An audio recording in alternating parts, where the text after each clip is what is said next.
আমার যুবক বন্ধুরা, আজকে অনেক যুবক এখানে বসে আছো, আমার মনটা ভরে গেছে রে যুবক। অনেক যুবক বন্ধু তোমরা যারা বাইরে ঘোরাফেরা করতেছো, তোমরা মাহফিলে এসে বসে যাও, আমি তোমাদের জন্য কিছু কথা বলবো। আরে যুবক, যৌবন কালে ইবাদত করিতে হয়। কথা বোঝা গেছে কি? যৌবন কালে ইবাদত করিতে হয়। ভরা যৌবন, টকবকা যৌবন, বাজান রে, যৌবন মানুষের জীবনে বারে বারে আসে না। যৌবন মানুষের জীবনে বারে বারে আসে না। যদি চলে যায় বাজান, যৌবন চলে গেলে আর ফিরিবে না। কবি ডাক দিয়ে বলেন, বসন্ত চলিয়া গেলে আসিবে আবার, যৌবন চলিয়া গেলে না ফিরিবে আর। যুবক, যৌবন কালে তুমি ইবাদত করো। আল্লাহ বলেন, যৌবনটা আমি এই জন্য দিয়েছি, এটা বারবার দেই না। যৌবন যখন তোমার ভরা যৌবন এসে গেছে, ওই যৌবনের মধ্যে তোমার যৌবন খালি ঘাস খেতে যাবে। তুমি ঘাস না খেয়ে তুমি আমার ঘর মসজিদে আমার সামনে দাঁড়িয়ে যাও। আমি আল্লাহর সামনে মাথা নত করে আমি আল্লাহর সেজদায় অবনত হয়ে যাও। আমাকে সেজদায় গিয়ে আমার তাসবিহ পাঠ করো, আমার পবিত্রতার ঘোষণা করো। যৌবন কালে কেউ যদি 2 রাকাত নামাজ আদায় করে, আল্লাহু আকবার। যুবক, যৌবন কালে কোন যুবক যদি যুবতী যদি 2 রাকাত নামাজ আদায় করে, আমার নবী ডাক দিয়ে বলে যে বার্ধক্য কালে, বৃদ্ধ কালে 70 রাকাত নামাজ পড়ার চেয়ে যৌবন কালের 2 রাকাত নামাজ আমার আল্লাহর দরবারে অনেক মর্যাদা বেশি। আমার ভাইরা, আল্লাহর নবী বলেন, যুবক, যৌবন কালে ইবাদত করো। কেন? যৌবন যদি চলে যায়, ইবাদতের মানে হলো, ইবাদতের মানে বলতেছি, ইবাদতের মানে হলো যৌবনের বিরুদ্ধে সব সময় লেগে থাকা। যৌবন চলে যাওয়ার পরে ইবাদত কিসের করবেন? আমার কথাগুলো একটু গভীর মনোযোগ। যৌবনই আপনার চলে গেছে, ইবাদত করবেন কিসের? যেমন হুজুর ওয়াজ করলো, ছোট ভাই ওয়াজ করছে, হানজালার ওয়াজ করছে। হানজালা এই কথাটা বলছিল, বিবি যখন বলছে গোসল দিয়ে যান, হানজালা পানি উঠিয়েছে গোসল দিবে, তার কানে আওয়াজ আসলো মদিনার অলিগলিতে, আকাশে বাতাসে মুখরিত হয়ে গেছে, কাতমাতা মুহাম্মদ, মুহাম্মদ সাল্লাল্লাহু আলাইহি সাল্লামকে শহীদ করে দেওয়া হয়েছে। তখন হানজালা বলতেছে, বিবিরে, আমি গোসল দেব কার জন্য? আল্লাহু আকবার বলেন। বিবি, আমি গোসল দেব রে কার জন্য? আমার নবী যদি শহীদ হয়ে গেছে, আমি গোসল দেব কার জন্য রে বিবি? আমার গোসলের প্রয়োজন নাই। দে দে তরবারটা, তরবারিটা দে, তরবারিটা আমাকে এনে দে।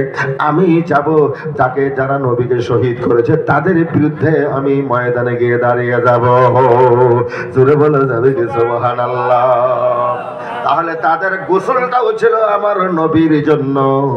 ও বাজান, তারা যে গোসলটা করবে, ফরজ গোসল করবে, এটাও ছিল আমার রসুলের জন্য। তারা যে বেঁচে থাকবে, বেঁচে থাকাটাও ছিল আমার রসুলের জন্য। মরে যাওয়াটাও আমার রসুলের জন্য ছিল। ও বন্ধুরে, এবার আসুন, বিবি বাল বাচ্চা আল্লাহ যা দিছে সব আমার রসুলুল্লাহর জন্য ছিল। একজন মহিলা উহুদের যুদ্ধের মধ্যে 6 মাসের ছোট্ট একটা বাচ্চা আল্লাহ রসুলের দরবারে নিয়ে গিয়ে বললেন, ইয়া রাসূলুল্লাহ, আমার স্বামী শহীদ হয়ে গেছে, আমার বাবা শহীদ হয়ে গেছে, আমার ভাই 2 জন শহীদ হয়ে গেছে গো নবী, আপনার দরবারে দেওয়ার মতো আমার আর কিছু নাই। ইয়া রাসূলুল্লাহ, এই যে আমার কলিজার টুকরা সন্তান, এই সন্তানটাকে আপনি নবীর দরবারে দিয়ে গেলাম। নবী বললেন, মহিলা, এই জিহাদের ময়দানে তোমার সন্তান নিয়ে তো আমার অসুবিধা হবে, তোমার সন্তানকে কে লালন পালন করবে, কে দেখবে জিহাদের ময়দান? আই মহিলা বললেন, নবী গো, দুই চোখের পানিগুলো ছেড়ে দিয়ে বললেন, নবী গো, আমি আমার সন্তানকে লালন পালন করতে দেই নেই গো নবী। আমার সন্তানকে তুমি কি জন্য দিয়েছ? কয় আমার সন্তানকে আপনার হাতে দিয়েছে গো নবী। ওই কাফের বেঈমানেরা যখন আপনার দিকে তীর তলোয়ার গুলো মারবে, তীরগুলো মারবে, বর্ষাগুলো মারবে, নেজাগুলো মারবে, হুকুম দিয়ে যখন আপনার দিকে তারা নিক্ষেপ করবে, ইয়া রাসূলুল্লাহ, আমার এই সন্তানটাকে আপনি ঢাল হিসাবে ব্যবহার করবে।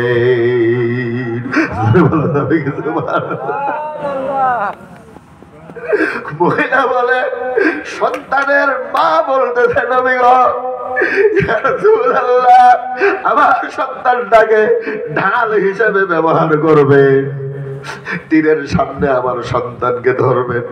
ইয়া রাসূলুল্লাহ, আমার মনে বিশ্বাস কমসে কমের মধ্যে 2-4-10টা তীর খায় হজম করে দিতে পারবে।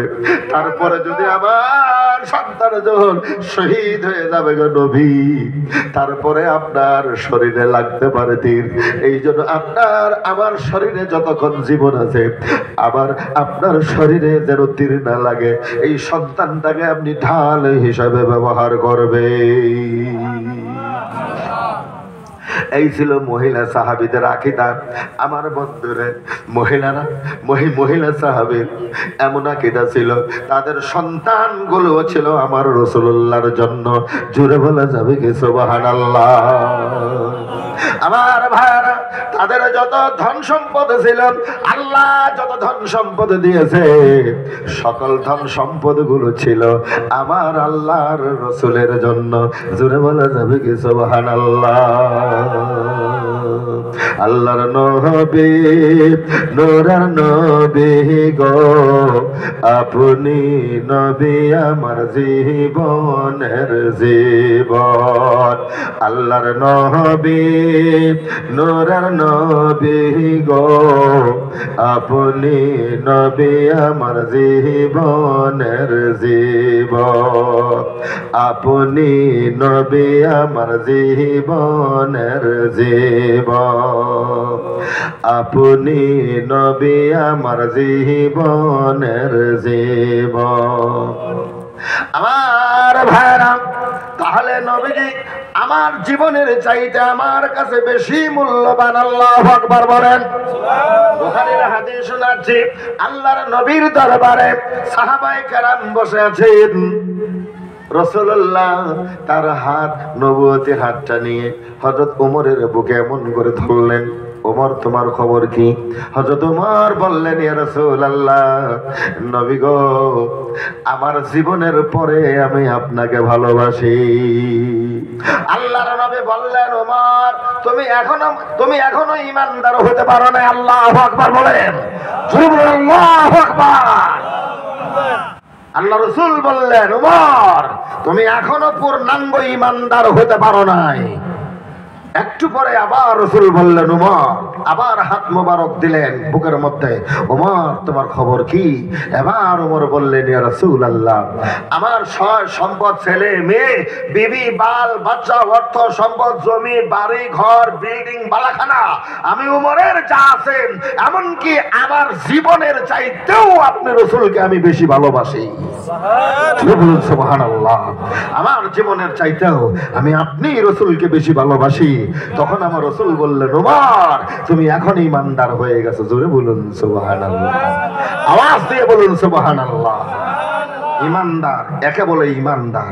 সাহাবায়ে কেরামের আকীদা দেখেন কত, সাহাবায়ে কেরামের আকীদা কেমন। আল্লাহ রাসূল বসে আছেন, সাহাবায়ে কেরাম পরিবেষ্টিত মসজিদ নববীর মধ্যে। আল্লাহ রাসূল বললেন, আয় সাহাবীরা, তোমরা যা চাও আমার কাছে আমি তাই দিব। সুবহানাল্লাহ বলেন। সুবহানাল্লাহ। তোমরা যা চাও কি আমরা তাই দিব, আমি তাই দিব। তুমি কেরা? কয়, হুজুর, আমি তো আবু বকর। রাসূল চিনতেছে না তুমি কে। সুবহানাল্লাহ বলেন। সুবহানাল্লাহ। রাসূলের এমন কিছু অবস্থা মাঝে মধ্যে হতো, কাউরে চিনতে না। কয়, তুমি কে? নবীদের ডান দিকে বসে আছেন মশহুর সাহাবী হযরত আবু বকর সিদ্দিক রাদিয়াল্লাহু তাআলা আনহু। রাসূল বললেন, তুমি কে? কয়, হুজুর, ইয়া রাসূলুল্লাহ, আমি তো আবু বকর। ও, তুমি আবু বকর, তুমি কি চাও আমার কাছে? কয়, ইয়া রাসূলুল্লাহ, আমার কিচ্ছু লাগবে না, তুমি যা চাও আমি তাই দিব। কয়, ইয়া রাসূলুল্লাহ, আমার কিচ্ছু লাগবে না গো নবী, আমারে লজ্জা দিবেন না, কিছু লাগবে না। আবু বকর না চাইলেও দিব। জোরে বলুন সুবহানাল্লাহ। আজকে আমি দিব, না চাইলেও দিব। আবু বকর বললেন, নবী গো, জান্নাতটা চাইলেন না, জান্নাতুল ফেরদাউস চাইলেন না। আমাদের মতো মানুষ হইলে বলতাম, নবী গো, আমারে জান্নাতুল ফেরদাউসটা দিয়ে দেন। বলেন সুবহানাল্লাহ, ঠিক কি না বলেন? যদি আমাদেরকে বলতো যে তোরা কি চাস, যা আমি তাই দিয়ে দেব, তাহলে কি বলতাম? জান্নাতটা, জান্নাতুল এক নাম্বার জান্নাত কোনটা গো নবী? কয় ফেরদাউস। ফেরদাউসটা দিয়ে দেন। জোরে বলুন সুবহানাল্লাহ। কিন্তু সাহাবায়ে কেরামের আকীদা দেখেন, ইয়া রাসূলুল্লাহ, আমাকে একটা জিনিস দিবেন গো নবী। সুবহানাল্লাহ বলেন। আমি আপনার কাছে একটা জিনিস চাবো। কি চাও রে আবু বকর, বলো। আবু বকর বললেন, ওয়ান্নাজরু ওয়াজহি রাসূলিল্লাহ। নবী গো, আমি আবু বকর আপনার চেহারা মুবারক দেখিতে চাই। জোরে বলা যাবে কি সুবহানাল্লাহ? আল্লাহর নবী বললেন, যারে আবু বকর, তোরে আমি রাসূলের চেহারা দিয়ে দিলাম। জোরে বলুন সুবহানাল্লাহ। আমি রাসূলের চেহারা মুবারক ধরে দিয়ে দিলাম। ও বাজান, কেমনে দিয়ে দিল দেখেন। আল্লাহ রাসূলের কথাটা দরবারে ইলাহিতে কিভাবে কবুল হয়ে গেছে। আমার রাসূলুল্লাহ ইন্তেকাল করলেন, জাহেরি ভাবে ইন্তেকাল করলেন। বাজান, রাসূলুল্লাহকে দাফন করা হলো। 3 দিন পরে দাফন করা হলো। সোমবারের দিন ইন্তেকাল করলেন, সোমবার গেল, মঙ্গলবার গেল, বুধবার দিন আসরের নামাজের পরে আমার রাসূলুল্লাহকে দাফন করা হলো আম্মা জান আয়েশা সিদ্দিকার ঘরে। আমার ভাইরা, এই যে এখানে বললেন দিয়ে দিলাম, এবার আল্লাহ রাসূলের ইন্তেকালের পরে আবু বকর 2 বছর বেঁচে ছিলেন। 2 বছর পরে আবু বকরের ইন্তেকাল হয়ে গেল। বাজানো, আবু বকরের ইন্তেকালের আগে আবু বকর ডাক দিয়ে বললেন, ইয়া রাসূলুল্লাহ, ইন্তেকালের আগে বললেন, ইয়া রাসূলুল্লাহ, আমার যখন মরজে মৌত হবে, নবী গো, আমি কি করব? আবার নবী বললেন, আবু বকর, সাহাবায়ে কেরাম রে, এবার আসেন একটু আরেকটু সামনে গিয়ে, না গেলে কথাটা বুঝ হবে না। আবু বকরের ইন্তেকাল হয়ে গেল। আবু বকর দুনিয়া থেকে বিদায় নিল। নেওয়ার পরে এবার দেখেন আল্লাহ রাসূলের দরবারে আবু বকরের, নবীজির পাশে আবু বকরকে দাফন করা হলো। জোরে বলুন সুবহানাল্লাহ। আবু বকরকে কাফন, গোসল দিয়ে কাফন পরিয়ে দিয়ে এবার খাটলির মধ্যে উঠায় কান্ধে করে নিয়ে আমার রাসূলের রওজা মুবারকের দরজা বরাবর আবু বকরের লাশটা রেখে দেওয়া হলো। দরজা শরীফ থেকে একটা আওয়াজ বেরিয়ে আসলো, আমার সাহাবীরা রে, আমার বন্ধুকে বন্ধুর পাশে শোয়ায়ে দাও। নারায়ে তাকবীর, লিল্লাহি তাকবীর, আল্লাহু আকবার। নেতা আপনার নেতা মিশরে মোস্তফা বাজানো। আবু বকর আমার রাসূলুল্লাহর পাশে ঘুমিয়ে গেলেন। আমার আবু বকর শুয়ে শুয়ে, আজ থেকে ১৫০০ বছর থেকে শুরু করেন আবু বকর আমার রাসূলুল্লাহর চেহারা মোবারক জিয়ারত করে আছে। কিয়ামত পর্যন্ত আমার রাসূলের চেহারা আবু বকর জিয়ারত করতেই থাকবে। জোরে বলুন সুবহানাল্লাহ।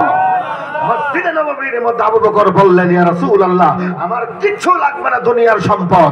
নবী গো, ওয়ান নাজরু ওয়াজহি রাসূলিল্লাহ, আমি আপনার চেহারা মোবারকটা দেখিতে চাই। আল্লাহ রাসূল বললেন, চা তোরে দিয়ে দিলাম। এমন ভাবে দিয়ে দিছে, কিয়ামত পর্যন্ত রাসূলের পাশে শুয়ে শুয়ে আমার আবু বকর আমার রাসূলের চেহারা মোবারক দেখতেই আছে। জোরে বলুন সুবহানাল্লাহ। কি শুয়ে আছে না? আল্লাহু আকবার, আল্লাহু আকবার।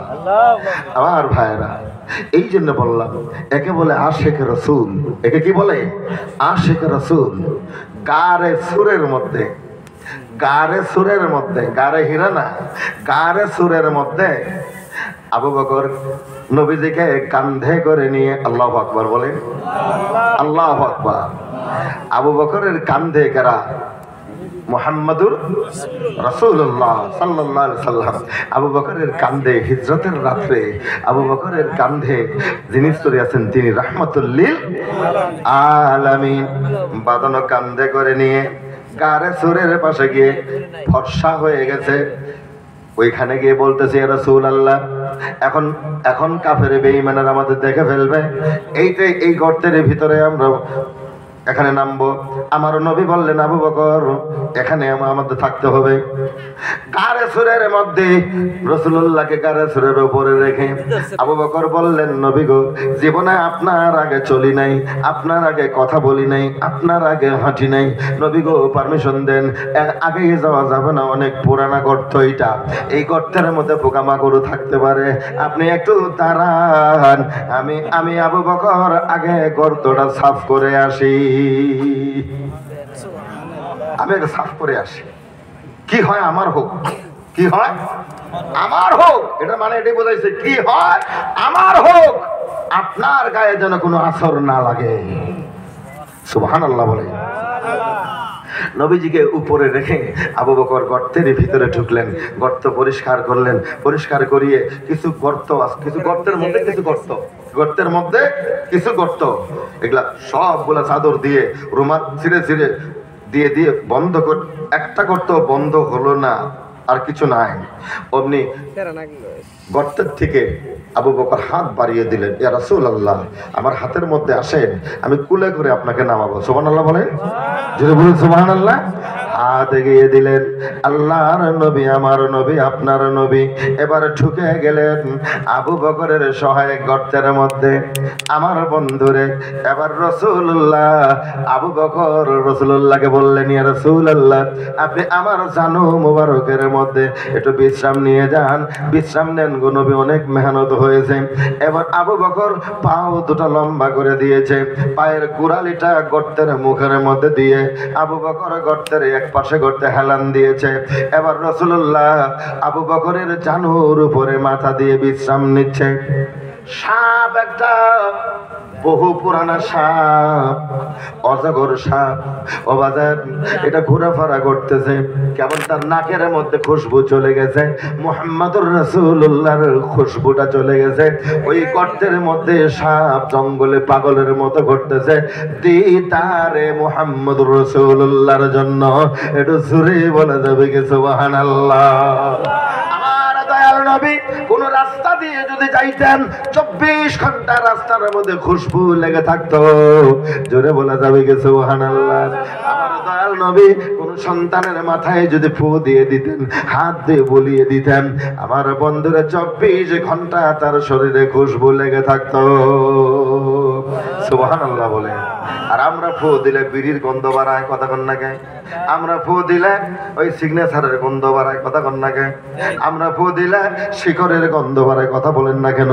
আমরা ফু দিলে সিগারেটের গন্ধ বের হয়, কথা বলেন না কেন? বাজান দাড়িগুলা পাকছে, তাও এখনো বাজান এগুলো ছাড়ে না, এখনো তুমি নফসের গোলামি করো, নফসের গোলামি ছাড়েন।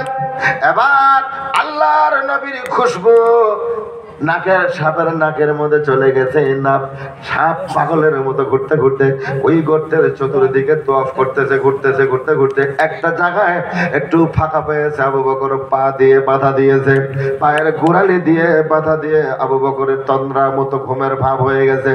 আমার ভাইয়েরা একবার মাথা দিয়ে গোতা মেরেছে, একটু হালকা মনে হয়, কিন্তু গর্ত রাস্তা পরিষ্কার হলো না, আবারও ধাক্কা মেরেছে, আবারও এমন হলো, আবারও ধাক্কা দিয়েছে, আবারও এমন হলো, তিনবার ট্রাই করলেন, দেখা গেল হলো না, রাস্তা পরিষ্কার হয় না। এবার সর্প না বুদ্ধি না পেয়ে আবু বকরের পায়ের গোড়ালির মধ্যে দংশন করে দিয়েছে। আমার ভাইয়েরা, সাপের বিষ এমন বিষ, ও বাজান মহিলাদের জিজ্ঞেস করেন, মহিলারা জানে প্রসব বেদনার কি ব্যথা। এটা কোনো পুরুষে বুঝবে না, দুনিয়ার কোনো মানুষ বুঝবে না। মহিলারা জানে প্রসব বেদনার কি ব্যথা, তারাই জানে। আমার মারা গিয়ে জিগার প্রসব বেদনাটা কেমন হয়েছিল, মা বলতে পারবে। আমার ভাইয়েরা, এবার সাপে যারা দংশন করেছে সেই বুঝতে পারবে সাপের দংশনটা কেমন বিষ। বাজানো আবু বকর সিদ্দিক রাদিয়াল্লাহু তাআলা আনহুর শরীরটা যেন রক্তগুলো পানি হয়ে গেছে, বাজান ঠান্ডা হয়ে গেছে। আবু বকরের জানুর মধ্যে আমার দয়াল নবী ঘুমিয়ে আছেন। এখন আবু বকর বলে, রাসূলকে ডাক দিলে বেয়াদবি হয়, আর ডাক না দিলে আমি আবু বকরের এখানেই শেষ নিঃশ্বাস ত্যাগ করিতে হয়। আমি মরেই যাব, আল্লাহ রাসূলের জন্য মরে যাব। আমি জীবন দিব, আমার নবীর জন্য জীবন দিব। জীবন গেলেও আমি রাসূলকে ডাক দিব না। জোরে বলে যাবে কি সুবহানাল্লাহ। আমার ভাইরা, এবার দেখা গেল আল্লাহর নবী মুহাম্মদ রাসূলুল্লাহ আবু বকরের চোখ থেকে এক ফোঁটা দুই ফোঁটা পানি আস্তে করে গিয়ে নবীজির গাল মোবারকে পড়লো। ওই যে আলীর চোখের পানিগুলোকে কোথায় পড়ছিল? কথা বলেন। নবীজির গাল মোবারকে পড়েছিল, আবু বকরের চোখের পানি গিয়ে আমার রাসূলুল্লাহর গাল মোবারকে পড়লো। বাজান আপনি কাঁদলে, আমি কাঁদলে, আপনার চোখের পানি আমার চোখের পানি বাজান জমিনে পড়ে শরীরেই ফুরিয়ে যায়। দুনিয়ার মানুষ কাঁদলে চোখের পানি জমিনে পড়ে, কিন্তু আবু বকর কাঁদলে চোখের পানিটা আল্লাহ রাসূলের গালে পড়ে। জোরে বলে যাবে কি সুবহানাল্লাহ। বাজানো দুনিয়ার মানুষ কাঁদলে, সন্তান কান্দে চোখের পানি জমিনে পড়ে, বাবা কান্দে চোখের পানি জমিনে পড়ে, মা কান্দে চোখের পানি জমিনে পড়ে, বিবি কান্দে চোখের পানি জমিনে পড়ে, কিন্তু আলী কান্দলে আলীর চোখের পানি রাসূলুল্লাহর গালে পড়ে। জোরে বলুন সুবহানাল্লাহ। আমার ভাইরা, তাহলে পৃথিবীর জমিনের মধ্যে আলীর চোখের পানির কত দাম, আবু বকরের চোখের পানির কত দাম। আবু বকরের চোখের পানি পড়লে আমার রাসূলুল্লাহর গাল মোবারকে পড়ে। আলীর চোখের পানির কত দাম, আলীর চোখের পানি পড়লে রাসূলুল্লাহর গাল মোবারকে পড়ে যায়। আল্লাহর রাসূল বললেন, কিরে আবু বকর কেন কাঁদো, কি হয়েছে? আল্লাহর নবী আবু বকর বললেন, ইয়া রাসূল, আল্লাহ আমাকে সাপে দংশন করেছে। তাই নাকি? বলে হ্যাঁ। আমার রাসূল সাল্লাল্লাহু আলাইহি ওয়াসাল্লাম মুখ থেকে থুথু মোবারক একটু লালা নিলেন, মুখের একটু লালা আঙ্গুল দিয়ে নিয়ে আবু বকরের যেখানে পায়ের মধ্যে দংশন করেছে পায়ের গোড়ালিতে আবার আমার রাসূল ওইখানে লাগিয়ে দিলেন। দেওয়ার সাথে সাথে আবু বকর আগের মতো পূর্ণাঙ্গ সুস্থ হয়ে গেছে। জোরে বলুন না সুবহানাল্লাহ। আমার ভাইরা, মুহাম্মাদুর রাসূলুল্লাহ থু মুবারকটা এত পবিত্র, বাজান এত সাধক ছিল। সাপের বিষ শেষ হয়ে গেছে, মুহাম্মাদুর রাসূলুল্লাহর মুখ থেকে যে থু ফেলতো, সাহাবায়ে কেরাম হাত পেতে বসে থাকতো। নবী গো, আমার হাতে দেন, আমার হাতে দেন, আমার হাতে দেন, আমার হাতে দেন, আমার হাতে দেন। পাগলের মতো তারা পারাপারি করতো। আল্লাহ রাসূলের থু মুবারক যারা হাতের মধ্যে গিয়ে পড়তো, বাদান তাড়াতাড়ি করে হাতের মধ্যে নিয়ে মালিশ করে, এমন করে ক্রিমের মতো করে নিয়ে, বাদান তেলের মতো করে নিয়ে, ওই তেলের মতো করে নিয়ে তার চেহারায় মালিশ পুরো দিতে। সুবহানাল্লাহ বলে, জোরে বলুন সুবহানাল্লাহ। এবার আপনাকে পিসা পাইছে, আপনাকে বাড়তে কি আপনাকে হুজুর এসে, আপনার মুর্শিদ আসছে আপনার বাড়িতে, আপনার মুর্শিদে পিসকি ফেলাইব, পানের পিসকি আছে যে, কথা কয় না কে? আপনি কি দেন, হাত দেন না কোন বালতি বুলটি এনে দেন, কথা কন না কে? বালুওয়ালা বালতি, পানিওয়ালা বালতি, বালুওয়ালা বালতি এনে দেন। কে আপনি হাতে নিতে পারেন না? হুজুর আমার হাতে দেন। আল্লাহু আকবার বলেন, জোরে বলুন আল্লাহু আকবার। সাহাবাই কেরাম কি দেখাইছে? এটা সাহাবাই কেরাম এটাই দেখাইছে, এটাই প্রমাণ করে দিয়েছে যে রসুল মানলে এমন করে মানতে হয়। সুবহানাল্লাহ বলে। রসুল মানলে এইভাবে মানতে হয়, রসুল মানার এটাই নিয়ম। সুবহানাল্লাহ বলে। ওযু করতেছে, ওযুর শেষে পানি আছে, ওযুর শেষে পানি থাকে না একটু, ওই ওযুর পানিটুকের কারণে সাহাবাই কেরাম পারাপারি করতো। আল্লাহু আকবার। আল্লাহ রসুলের চুল মোবারক, চুল মোবারকটা 10টা না 11টা চুল রাসূলুল্লাহর সাদা হয়েছিল, অল্প অল্প সাদা হয়েছিল। এই চুল মোবারক, এই চুল মোবারক, রসুলের চুল মোবারকের এত দাম। একটা চুল মোবারক ইউনূস আলাইহিস সালাম যেখানে শুয়ে আছেন, আল্লাহু আকবার বলেন, আল্লাহু আকবার। যত নবী আসলেন এই ধরায়, নূর নবীজির নামের মালা তারা পরেছেন গলায়। যত নবী আসলেন এই ধরায়, নূর নবীজির নামের মালা তারা পরেছেন গলায়। জোরে বলে যাবে কি সুবহানাল্লাহ। আপনি আমি আমার রসুলের নামের মালাটা নিতে পারলাম না। আমার ভাইরাম, তাহলে রসুল মানার পদ্ধতি সাহাবায়ে কেরাম দেখিয়ে দিলেন। আবু বকর সিদ্দিক বললেন, এবার আমার রসুল বললেন, আবু বকর, আবু জাহেল, আবু সুফিয়ান, উতবা, সাইবা, ওলীদ ইবনে মুগীরা আরো যারা ছিল ইসলামের শত্রু, বাদান আলোচনা শেষের দিকে আমি একদম চুমু করে নিয়ে এসেছি, একটু গভীর মনোযোগ দেন। এরা আসছে ঠিক গারে সুরের উপরে দাঁড়ায় আছে, পাও দেখা যায়, এখানে বসে আছে, এখান থেকে পাও দেখা যায় ওদের। আবু জাহেল করতেছে এই গাছের মধ্যেই আছে, আবু জাহেল করতেছে না এই গাছের মধ্যে আছে। আবু সুফিয়ান কয় যে না এই গাছের মধ্যে কেমন থাকবে, গাছের মধ্যে থাকলে এই যে মাদ্রাসা জাল দিছে, এখানে কবুতর ডিম পারছে, এনে থাকতো কি, এনে সব ভেঙে চুরমার হয়ে যেত। কয় না এনে, আবু জাহেল কয় না এনে আছে। শয়তানের স্মৃতি শক্তি বেশি বেশি, কথা ঠিক কিনা? শয়তানের স্মৃতি শক্তি বেশি। আবু জাহেলের বাড়িতে হাজী সাহেবরা যায় পায়খানা করে আসে, পেশাব করে। হাই রে আবু জাহেল, আবু জাহেলের বাড়িতে গিয়ে হাজী সাহেবরা পায়খানা করে, পেশাব করে রে বাজান। আবু জাহেলের কবরের মধ্যে হাজী সাহেবরা বড় বড় পাথর দিয়ে ঢেল মারে, ওর কবরের মধ্যে, ওর কবরের মধ্যে গিয়ে পাথর দিয়ে ঢেল মারতেছে। আর আমার রাসূলুল্লাহর কদম মোবারকে ওয়াদিউন নোমান থেকে, বুখারীতে লেখে ওয়াদিউন নোমান অথবা ওয়াদিউল মুহাররাম থেকে বাজানো 72 কিলোমিটার রাস্তা দক্ষিণ পশ্চিম কর্নারে গেলে বনিসাদ কবিলা নবীজির দুধমা হালিমাতুস সাদিয়ার বাড়ি পাওয়া যায়। হালিমাতুস সাদিয়ার বাড়ির মধ্যে আমার আপনার রসুল শৈশবকালে দুধ পান করতে গিয়ে যে হাঁটাহাঁটি করেছে, লড়াচড়া করেছে, দৌড়াদৌড়ি করেছে, যেইখানে যেইখানে রসুল্লাহর কদম মোবারক লেগে পড়ে গেছে, ওই জায়গাটাই ওই পাথরের মতো শক্ত জায়গার মধ্যে আমার রসুলের কদম মোবারকের দাগ আল্লাহ রেখে দিয়েছে। সুবহানাল্লাহ। আমার ভাইরা, প্রতি বছর হাজার হাজার লক্ষ লক্ষ মানুষ ওই বনিসাদ কবিলা নবীজির দুধমা হালিমাতুস সাদিয়ার বাড়িতে রাসূলুল্লাহর কদম মোবারক জিয়ারত করার কারণে শত শত হাজার হাজার না হাজার হাজার মানুষ ওখানে যায়, গিয়ে রাসূলুল্লাহর কদম মোবারক জিয়ারত করে। রাসূলের কদম মোবারকে চিহ্নটা যে আছে, ওই চিহ্নটার মধ্যে হাত রাখিয়ে এমন করে বাজানো, হাতটা নাকের কাছে আনে, মনে হয় এখনই ওই কদমের চিহ্নর মধ্যে মনে হয় এখনই কে যেন আতর গোলাপ মেশক আম্বর ছিটিয়ে দিয়ে গেছে। জোরে বলুন সুবহানাল্লাহ।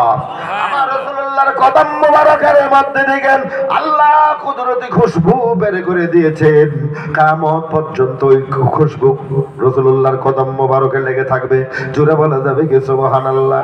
বাজান, আমার আল্লাহ ডাক দিয়ে বললেন, আমার রসুলকে তোমরা মানো, আমার রসুলের ইত্তেবা করলে, আমার রসুলের অনুসরণ করলে ইউহিব্বুকুমুল্লাহ, আমি আল্লাহ তোমাদেরকে ভালোবাসবো।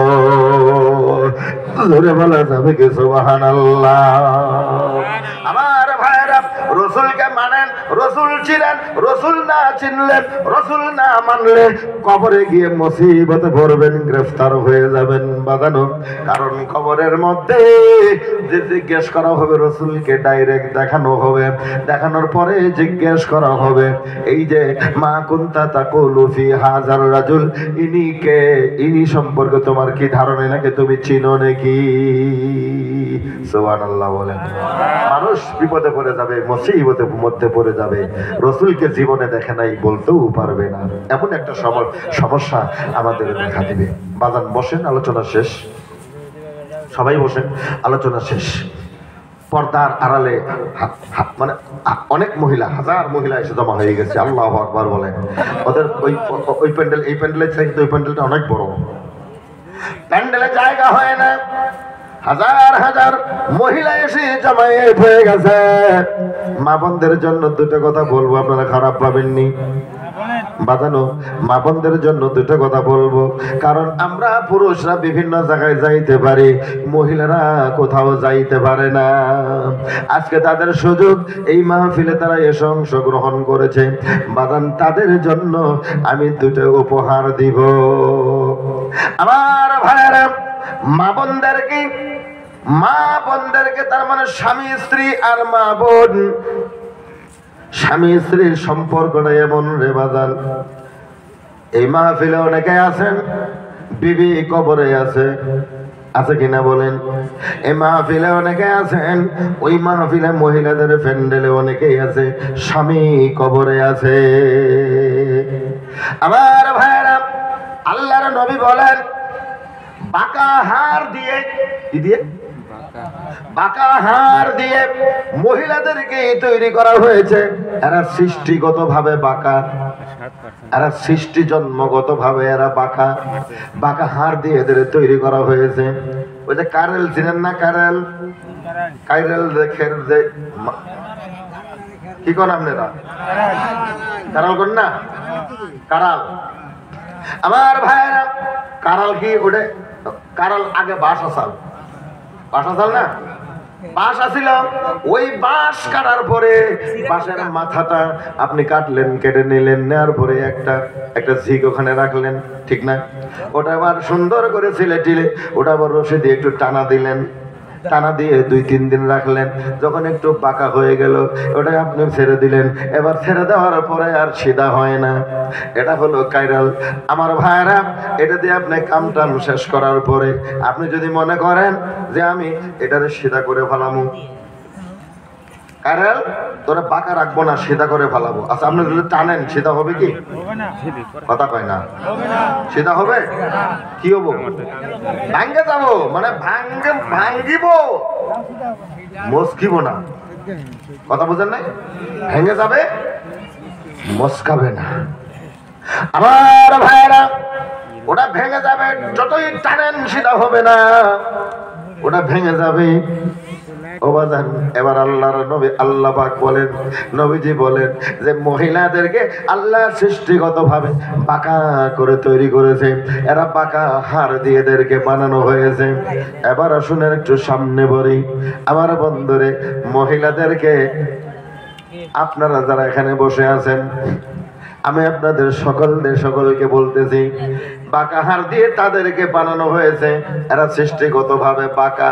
এদের যদি কেউ টান দিয়ে সিধা করতে যায় তাহলে কাইরেলের মতো ওটা ভেঙে যাবে। কথা বুঝেন কি? ওটা যদি টান দিয়ে আপনি সিধা করে চান, আপনার বউ এটা দোষ করছে, আপনার থামা পিটন একটা দিয়ে দিলেন, কথা কর না কেন? বউ দোষ করেছে, মার দিয়ে দিলেন, মানে টান দিয়ে সিধে করে হালাবেন, একদিনের পিটনে সিধা করে হালাম। আসলে এরকম পুরুষ বেশি বাহাদুরি করস, সাইজ করে হালাম একবারে, আছে না? এমন সাইজ করে হালাবো, এরকম থামা পিটন।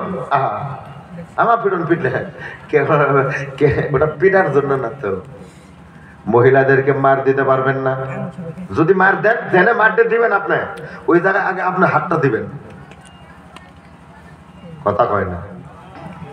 আপনার মহিলাদেরকে মার দিবেন, ধরেন আপনি পিঠের মধ্যেই মানে এনে একটা থাপ্পড় দিবেন, আর কি থাপ্পড় একটা দিবেন, কিন্তু আপনার হাতটা আগে এনে দিবেন, দিয়ে আপনার হাতের উপরে থাপ্পড়টা মারবেন। সুবহানাল্লাহ, জোরে বলুন সুবহানাল্লাহ। তাহলে থাপ্পড়টাকে কারে লাগবো? কারে লাগবো? আপনার গায়ে লাগবো, আপনার হাতের মধ্যেই লাগবো। মহিলাদেরকে এমন করে মারা যাবে না। ও বাজার, কানের মধ্যে থাপ্পড় দিবেন না, গালের মধ্যে মারবেন না। কানের মধ্যে থাপ্পড় দিয়ে যদি কানের পর্দা ফাটিয়ে দেন, আমার আল্লাহর নবী বলেন মহিলা আপনার বিবিকে 5টা উট দিতে হবে। কয়টা উট? এটা যে ছোট মোটো উট না, লাল উট দিতে হবে। আরবে সবচেয়ে যেটা বেশি দাম লাল উট। ধরেন এমনি করে দিলাম আর কি, একটা উটের দাম 1.5 লাখ টাকা। তাহলে 5টায় কত পাবো? 7.5 লাখ। কত? 7.5 লাখ। একটু হিসাব করে। মহিলারা খুব খুশি হয়ে গেছে, কিন্তু খুশি না? কথা কয় না, খুশি হয়েছে কিনা? আর তামাম খুশি হয়ে গেছে। আল্লাহু আকবার বলেন, আল্লাহু আকবার। এবার গালে চড় দিলেন। আমার আল্লাহ নিষেধ করেছে চেহারার মধ্যে মারা যাবে না। আপনি গালের মধ্যে থাপ্পড়টা মেরে দিলেন, দাঁতের মধ্যে ব্লাডিং হলো। আমার আল্লাহর নবী বলেন 5টা উট দিতে হবে। আঙ্গুল ধরে টান দিয়েছেন, হাসকা টান মারলেন, আঙ্গুলটা মচকে গেছে। আবার মচকে গেছে অথবা আঙ্গুলটা হাতটা যেন একটু ভেঙে গেল। আল্লাহর নবী বলেন ওর জন্য আপনাকে কি হতে হবে? ওর জন্য আপনাকে 5টা উট দিতে হবে। আমার বন্ধুরে, দাঁত আপনি দাঁত দাঁত পড়ে গেছে, এর জন্য আপনাকে 10টা উট দিতে হবে। কথা বোঝা গেছে কি? কষ্ট হইতে আমরা গো আল্লাহ সব জ্বালা খালি আমগর উঠে দিতে নেই, এটা মনে করেন না। আমি এটা বলতে বোঝাই দিতেছি আপনাদেরকে। এবার আসুন সামনে বাড়ি। অনেক পুরুষ আছে বউ মারার সময়, বউকে পিটানোর সময় মাথার চুল ধরে পিটায়। ও যদি জানতো তাহলে জীবনে কোনোদিন বউয়ের মাথার চুল ধরে মারতো না। আল্লাহর নবী বলেন যদি সামনের চুল ধরে, বিবির সামনের চুল ধরে হাসকা টান দিয়ে চিৎ করে ফালিয়ে দিলেন, চিৎ করে ফালিয়ে দেওয়ার বিনিময় আমার আল্লাহর নবী বলেন পিছনের চুল ধরে টান দিয়ে, টান দিয়ে তাকে মাথাটা নত করে দিলেন। আল্লাহর নবী বলেন 33টা উট দিতে হবে। এবার নবী বলেন যদি সামনের চুল ধরে টান দিয়ে চিৎ করে ফালিয়ে বুকের উপরে বসিয়ে যদি মারো, আমার নবী বলেন 33টার ডাবল দিতে হবে। কথা কন না, সুবহানাল্লাহ বলেন না, জোরে বলেন সুবহানাল্লাহ। কষ্ট হইলেন? কষ্ট পাইলেন? এই যে এই কথাগুলো বলার কারণটা কি জানেন? এই কথাগুলো বলার কারণ হলো তোমরা বিবিকে মারিও না। শাসন করলাম, বিবিকে মারিও না, শাসন করো। চট থাপ্পড় আলাদা জিনিস। একটা বুঝে নাই আবার বোঝাও, আবার বুঝে নাই আবার বোঝাও, আবার বুঝে নাই আবার বোঝাও। বোঝানো যাবে না? এমন করো। এর অর্থ হলো এটা। এত উঠ বাবারে। এখন মনে মনে যতদিন বিবিরে পিটাইছেন, এখন মনে মনে চিন্তা করে হিসাব করে দেখেন তো কতটা উঠ পায় আপনার কাছে। সব জায়গায় আজকে খাজা আদায় করে দিবেন। কথা কয় না, সব জায়গায় খাজা আদায় করবেন। তাহলে বউ এইভাবে পিটানো যাবে না। বউ, এই যুবক, বউ এইভাবে পিটানো যাবে না। কথা কয় না, যুবকরা পিটানো যাবে? বউ এইভাবে পিটানো যাবে না। বউ পিটানো জিনিস না, বউ মারা জিনিস না। বউ হলো কি স্নেহ, মায়া, মমতা, আদর, যত্ন, সোহাগ, ভালোবাসা, প্রেম, প্রীতি দিয়ে তার সঙ্গে বসবাস করা। কেন জানো? যে সে বাপ ছাড়ছে তোর জন্য, বাপ ছাড়ছে তোমার জন্য, মাও ছেড়েছে তোমার জন্য, ভাই ছেড়েছে, বংশ বুনিয়াদ, চাচা, নানা, দাদা, খালু, মামা সব ছেড়ে তোমার একটা মুখের দিকে তাকিয়ে আত্মীয় স্বজন সব বংশ বুনিয়াদ ছেড়ে তোমার বাড়িতে বাস করে। কথা ঠিক কিনা বলে? তোমার বাড়িতে বাস করে আর তুমি তার চাকরের মতো পিটাও, তুমি তার বান্দির মতো পিটাও। সে তোমার বান্দি না, সে তোমার দাসীও না, সে তোমার অর্ধাঙ্গিনী, সে তোমার স্ত্রী। তাকে স্ত্রীর মর্যাদা দিতে হবে। আল্লাহ রসুল বলছেন